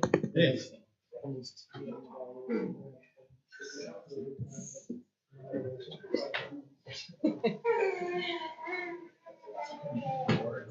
Yeah, that's super cool. We once again appreciate that. But we also have another item here that our chief is going to present here on some community emergency response team certificates. Yeah, just briefly on the drone program, I just want to tell you that we are in the process of getting our standard operating procedures in place and doing everything according to the IRMA standards as well. We have some pilots that are licensed, so we'll go through that whole process, and it'll be an asset for reconnaissance on hazardous materials incidents, structure fires, disasters, wildland urban interface to get us initial recon until we can get air resources in and things like that, as well as for some training and public education programs as well. So we're really excited about it. We got a great one that we've picked out. This grant will cover the cost of the initiation of the program to get it up and running. So good, very good. Mayor, can I yes. mention as well, sure. just while Kirk's still here, Kirk is fairly new in his position. Recently, what's it been, year and a half, 2 years maybe, Kirk? 3 now. Oh, 3, okay. Anyway, I just wanted to say from administration, he has been remarkable to deal with from time to time in large organizations, and we work with them and they work with us. And sometimes there's things that happen that none of us anticipated, and so you have to work through those things. Kirk has been remarkable in being open to suggestions, as we have been, to try to solve some issues that otherwise could have been difficult for all. And so I just wanted to personally tell Kirk and want you to know that in his role, he takes it very seriously and is continually reaching out to us saying, how are we doing? What can we do better?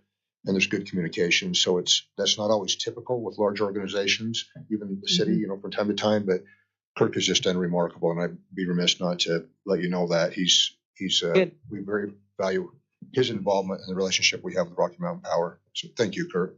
Yeah, thank you. And leave the check here, will you? We have the real check. Yeah, I was going to say, I'd take the real one. Yeah, we're good. Yeah, thank you again Thank you, for being here, for that nice check. Okay. Okay, now I will move on proceed. to the yes. second item here. Layton City is blessed to have outstanding fire and EMS and law enforcement services. But in the event of a disaster, we know that our public safety personnel are going to be overwhelmed by response necessary in our community, even though we have a very robust mutual aid program.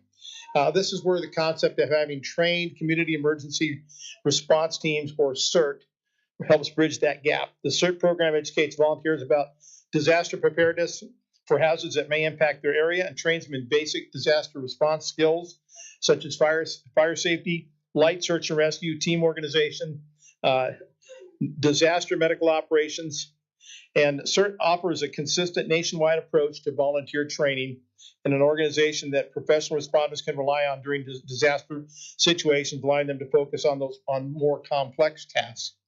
This is accomplished through 9 training modules, the last of which involves a simulated disaster in which CERT members now must put their training into action. Layton City CERT program is led by Layton Fire Public Education Specialist Natalie Tholen. Natalie will come up here with me. I appreciate that. We are so blessed to have Natalie lead this program. She has been recognized for the state of Utah for her involvement with CERT. How many years have we been doing CERT now? Yeah. 18 years of CERT. And she also leads another ancillary program, as we know, Fire Corps, which has to do with our public education programs in the school, where we train over 11,000 students probably every year in public education programs, as well as our Rehab 51 unit that's staffed by some of our retired firefighters that come out on large incidents to provide some rehab services. Over the years, Layton City, through its volunteer instructors and fire department staff, have trained literally thousands of community members in the CERT program. I will tell you, this afternoon, I got an email from Natalie that had the survey from the 24 students in the last class, and I read each and every one of them, and every one of them gave very high praise to the class itself and the content and what they learned. But I think what was more outstanding was the praise that every one of them had for the instructors for the program. Every one of them just talked about how great all the instructors were. Tonight we'll recognize the latest graduates of the CERT program, willing to volunteer and serve in the community in event of a disaster. I also will mention there are certain instructors we had for this. Scott Romney, Carol Childers, Michael Tholen, Floyd Gowans, Lisa Park, and of course, the instructor, Natalie. She forgot to put her name on here, but I knew that. So, Which are all volunteers. which are all volunteers. Yes, absolutely. Hours. So as I call your names, I've got to read the names because I don't know, not sure if everybody's here, but I think most of them are. I'll read their names. We'll have the graduates come forward and be recognized by the mayor and council. If we can just have them coming up, we'll slip them through and come on back and we'll head them out there if that works for you guys. Yeah. Okay, as I read your names, come on forward. Paola Jones. Mindy Green. Curtis Green. Melanie Maxwell. Matthew Elgren. Mark Ride. Shalane Ride. John Singleton. Anna Singleton. Jay Young Park. Aaron Crane. Denise Samples. Raynell Hall. Patrick Hall. This is an example. Hold on. This is an example, you guys. This is cool. That's right. Pat McFadden. Tyler Bashuk. Stacy Peterson. Shirley White. Samuel Donaldson. Roger McNamara. Shelley Thompson. Alexander Thompson. Elizabeth Thompson. And Megan Thompson. So that's our 24 graduates of the class. Give them a round of applause for their time and effort.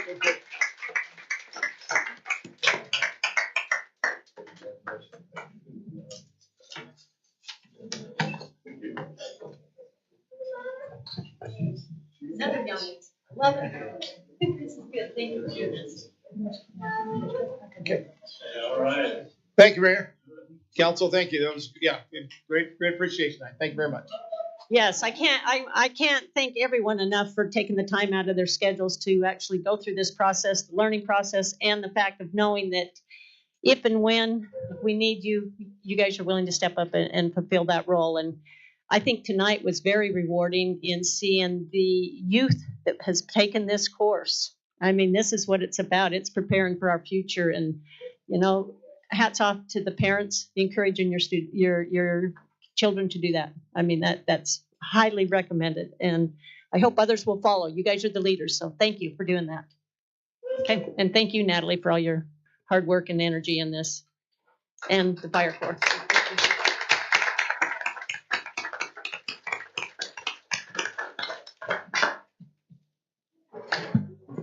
Don't feel bad if you leave. It's okay. Yeah, you guys don't. Yeah, you guys don't have to stay. You don't have to stay here and be bored like us.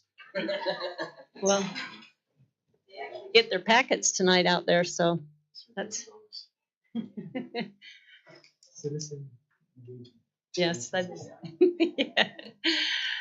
Okay, I'd like to bring our meeting back to order here. And with that, now is the time when we are hear from our citizens. We like to acknowledge them as well. And so any citizen that wishes to address this governing body, you're more than welcome to. Please come up to either side of the podium. Please state your name and address and the purpose that you're here for.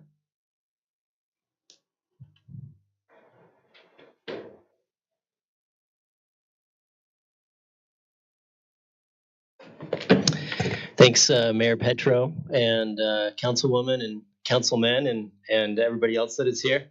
My name is Michael Lambert. I live in West Layton, 1122 West, 600 South. Is that the formalities I needed to cover? Mm-hmm. Okay, excellent. So I wanted to come and speak briefly and introduce myself as an unaffiliated candidate for Davis County Commissioner. So my platform is about bipartisanship. Part of the reason I'm running is because of my concern about the increasing divisiveness and polarization in politics, even though we don't always see that on a city and a county level. But I'm passionate about bringing people together, having all voices heard. And professionally, I'm a social worker, worked most of my career with young people and families. And serve on a local school community council as secretary and co-chair, and worked a lot in behavioral health and mental health in my career.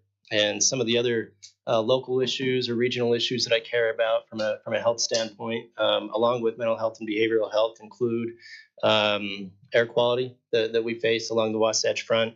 Also the health of and conservation of the land around us, Great Salt Lake, and in conjunction with the important growth needs that we have as a county.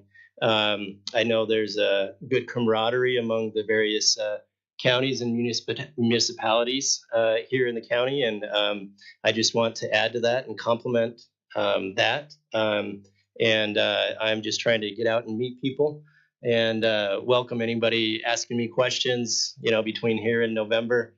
I have more information on my website, Michael4commish.com. I'm also on Instagram at Michael4commish.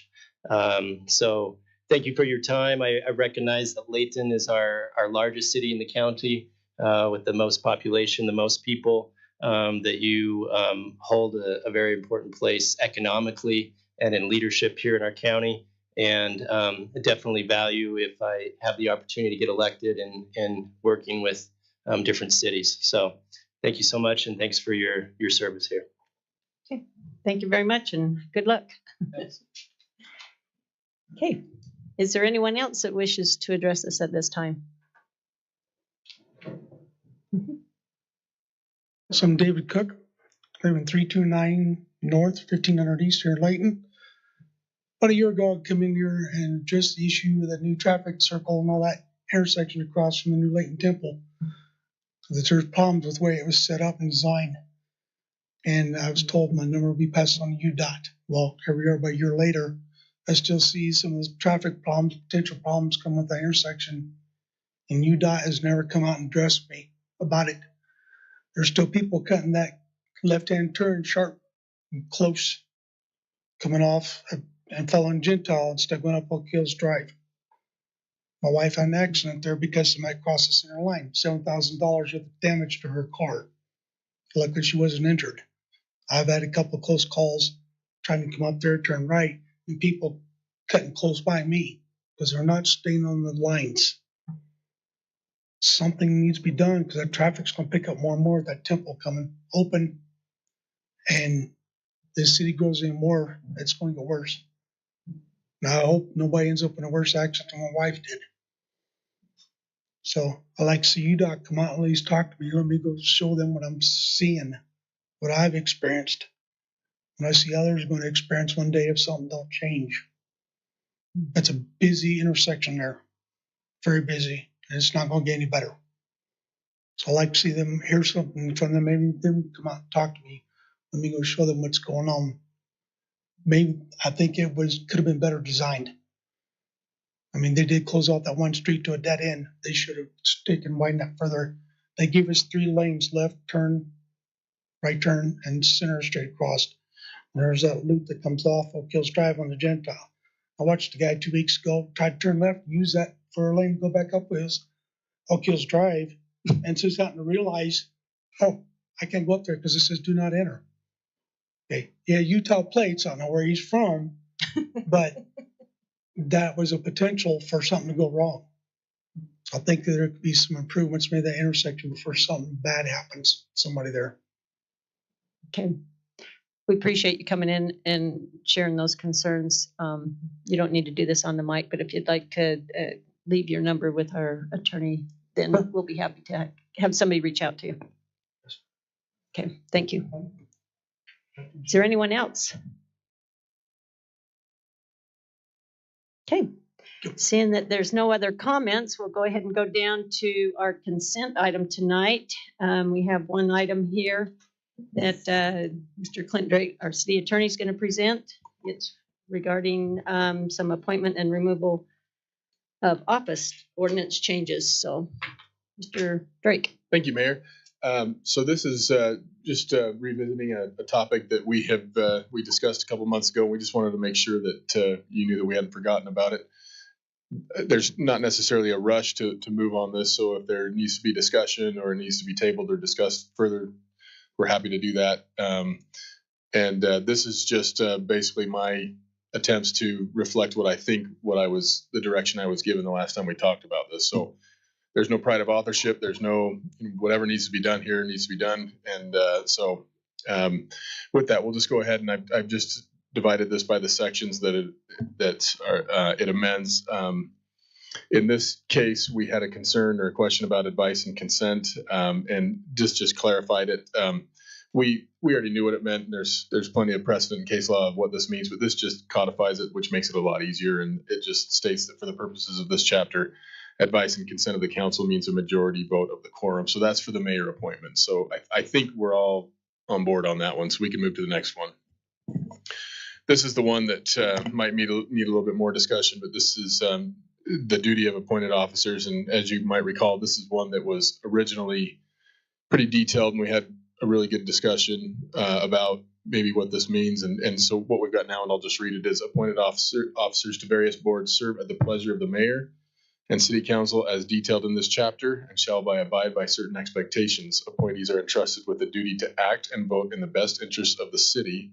Appointees shall maintain communication by regularly updating the mayor and city council on matters related to their appointment. That's kind of like I said, that we had some discussions about things about, anything that creates a liability on the city. And there was some good discussion about whether or not that's the direction that you wanted to give. And I got kind of more of a general sense of this is what we were looking for. So this is what we've got here. If you'd like to, if we want to, we can do these individually. I can go through all of them and then we can have the discussion. What would you prefer? There's only 2 more. Okay, so next one, section 4. This is, there was a little bit of an issue, or it wasn't quite addressed on, it was addressed on what the mayor, the mayor sets the appointments and the mayor can remove appointments, but there was the question of whether or not what happens if the mayor is the person that makes the appointment, and how can that person be removed. So just moving to the green, in the event a mayor is the appointive officer, the city council may remove the mayor as the appointive officer without the mayor's concurrence by a vote of at least 4 members of the city council. So that was kind of that super majority discussion that we had talked about. The basis for that was similar to what it is for if the mayor would like to remove somebody for cause, then it's the mayor and 3 city council members, which is the 4. So that's where the 4 comes from on this one as well. And then the final one, which doesn't need a lot of discussion, is just that when this was originally written, Wasatch Integrated Waste was known as Davis County Solid Waste Management Energy Recovery Special Service District, which it still is, but they are now a DBA. So just to be clear that what we're talking about, we've updated that. And then just for consistency, that changed there. So I don't think there's any issues with that one. So we can go wherever you want from this. I'm assuming it would be the last two slides that you would, if there's going to be any input, that's what you'll want to give. Okay. Council, do you want to discuss this since we didn't get an opportunity in the previous work meeting? Sure. Thank you, Madam Mayor. Thank you, Clint, for putting this together. I mean, we had a really good, robust discussion, and I think we all had kind of differing opinions, but this is pretty much what we all decided. I think we all kind of came from where we were to a pretty, I'm going to say unanimous, but pretty close to it approach. So I actually am fully in favor of how you drafted it here. I think it meets what we had discussed, and it tightens up the language, which, particularly with it's not necessarily about us. It's about making sure in the future that future mayors and councils, if we see an issue, we should fix it. So I appreciate you doing the time to do it, because I think it does make it much more clear in how the ordinance is written. So I'm in favor of it with no changes. Okay. Anyone else wish to comment? No. Can you go back, Clint? Chad's got the steering wheel. Sorry, Chad. Let's see. Well, yeah, right there. Nope. Right there. That's the one. I like this that it's prescriptive, but it's not too prescriptive. It's general, so that in the future, that council, along with the mayor, will be able to decide what the best interest is at that particular time, instead of something so prescriptive. So I agree with. I mean, this is at least what I feel like we're trying to get at. So thank you. Okay. So I don't know where a comment, I guess, maybe a question for past how things have been handled. I know traditionally a lot of the appointments dealing with county or special service districts have been the mayor in the past. I don't know if that's tradition or the best interest of the city, because they're obviously, the mayor is not full-time, but a lot closer to full-time than any of the council members. I don't think there's anything in these documents that say the mayor should be this, unless, I don't know. So I'm just curious the rest of the council's opinion of that. I think the mayor, he or she, is generally more involved with many different aspects of the city. So I think it's beneficial. I'm appointed to a special service district, and we had a meeting last week, and there's one mayor on that, and he said, well, I just realized I'm the only mayor here. And shows you it's not as important as the ones that the mayor sits on. But I don't know, just random thoughts, I guess, from a council member. I have a thought about it, since, we didn't have discussion previously, but I have heard an argument on either side, right? So, I mean, I think to your point, the mayor having the visibility, the relationships, the connections, and being as visible in those types of districts, I think there's a lot of benefit there.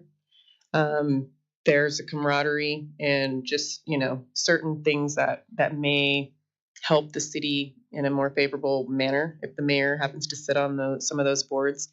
I've also heard from other cities and other council members where the mayor appoints a council member for the sole purpose of making sure that the decisions come back to the council, just because, and I'm not saying the mayor would make a decision without the council, but a council person is generally going to be concerned heavily about not making a sole decision without conferring with the other council members.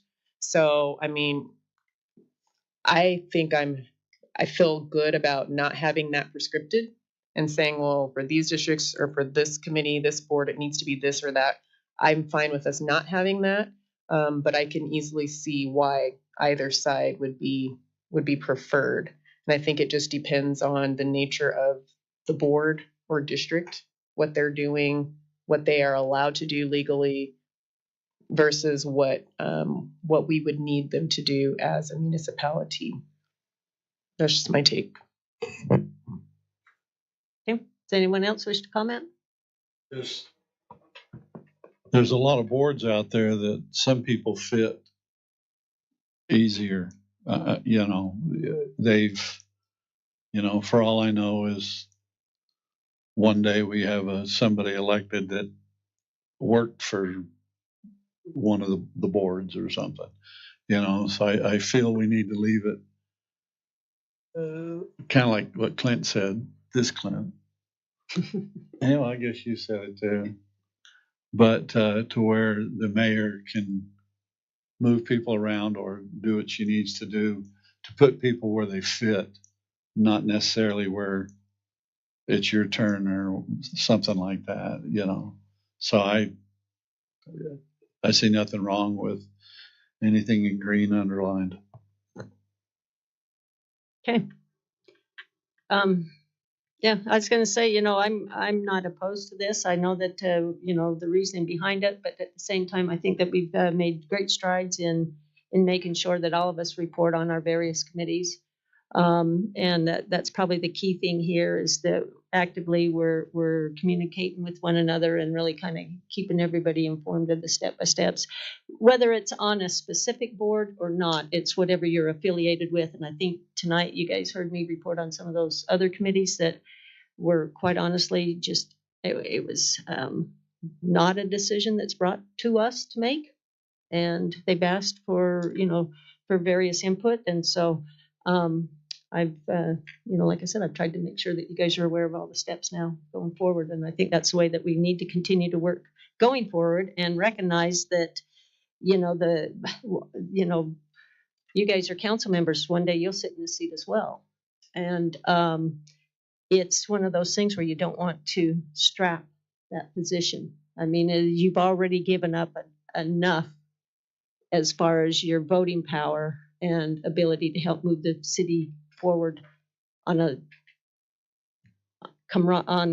voting scenario, but there's so many other roles of the mayor that I think you really need to keep open-minded on that and the benefit that they play and the role that they play for the city, because basically you are kind of like the voice and the spokesperson as well as the face of the city, and that's what we need to protect going forward. So, okay. So, council, do you want to continue discussion or do you want to take action? I'll move, Madam Mayor, to approve ordinance 24-13, the amendment of Title II, Chapter 8. I second. Okay, it's been moved in second. All in favor, please say aye. Aye. Any opposed? Okay, thank you. Okay, we'll go on to item number 6, which is a public hearing, a rezone request. And Mr. Chad Wilkinson's going to give us the information on that.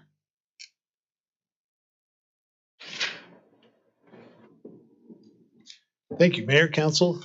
This is a fairly straightforward request for a rezone. I'll just go quickly to the slides. The property is located at 1553 East Gentile Street. It's shown here approximately on this map with the red dot. It's a zoning request from A, which is our agricultural zone, to R110. Drill down a little bit closer to the property. You can see the property there outlined in red. This is an old kind of vestige of some of the old zoning that was there in that area. There's just kind of, you can see that one little remaining agricultural island, which includes a church property along with a couple of single-family residential properties. The proposal would be to change this property from that agricultural zoning to a R110 zone, which is consistent with all the surrounding zoning, as you can see. The property is sufficient size. The applicant is proposing this zone change to facilitate a division of the property into 2 lots. There will have to be some slight modifications made to the structure. I'm not sure how slight they are. There will be some modifications to the structure, existing structure, that will be required in order for that to be accomplished, but the applicant plans to do those things. and go through the proper subdivision process should the zone change be approved. This was reviewed by our planning commission. Planning commission has forwarded a recommendation of approval. We would also echo that recommendation of approval and ask that the council approve ordinance 24-12 for a zone change from A to R110 for the property at 1553 East Gentile Street. Okay. Do you have any questions before we open up for public hearing?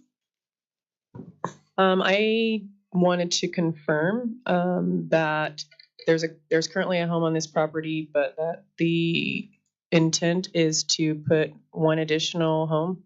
It'll be an additional lot, so they'll divide it into 2 lots. Yep, and then they'll put an additional home on that lot. Yep. Thank you. Yep. Does the approach stay the same of where the existing one is, or are you thinking that it would come in off of Gentile? They'll have to make some modifications. I think, we haven't seen the exact subdivision plat, but there's adequate room to put multiple approaches on the property. Anyone else? Sorry, the current approach is off of, I guess, 1550 or 1500. Is that correct?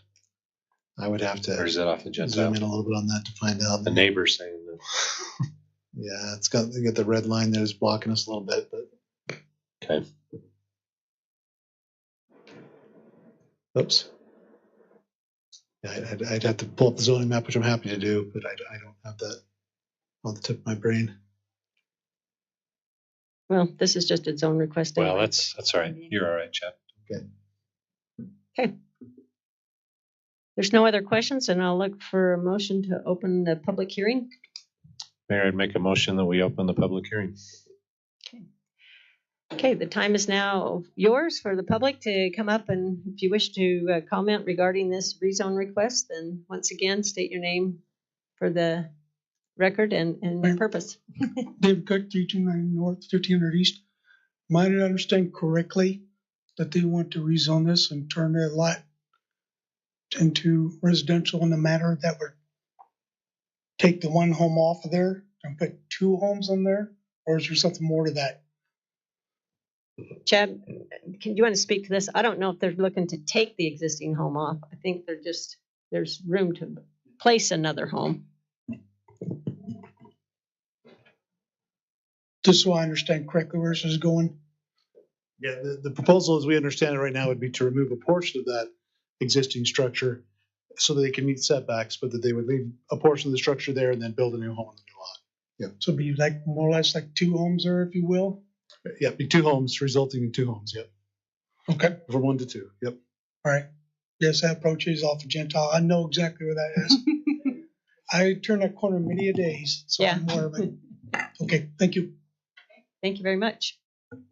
Is there anyone else that wishes to make a public comment? Okay. How big's the lot? Did I miss something? I didn't mention that, but it is, I'll give you that acreage right now. I'm just pulling that up. It's 0.5, so half an acre. It's a half an acre. Mm-hmm. And so you're going to divide it. So it'll be 2.5. Yeah, the zone allows for 10,000 square foot lots, minimum And lot that's- size. So that'd be in that range. Okay. Yep. Sorry, Chad, did you mention the surrounding zones? I did, but I'll go I back to missed that it, map. sorry. Yeah, it's mostly, oops. Oh, come on, mouse. Yeah, it's mostly R110 around there. Yep. Yeah. Okay. Any other questions? If not, I'll bring it back to the council to close the public hearing and take action regarding ordinance 24-12.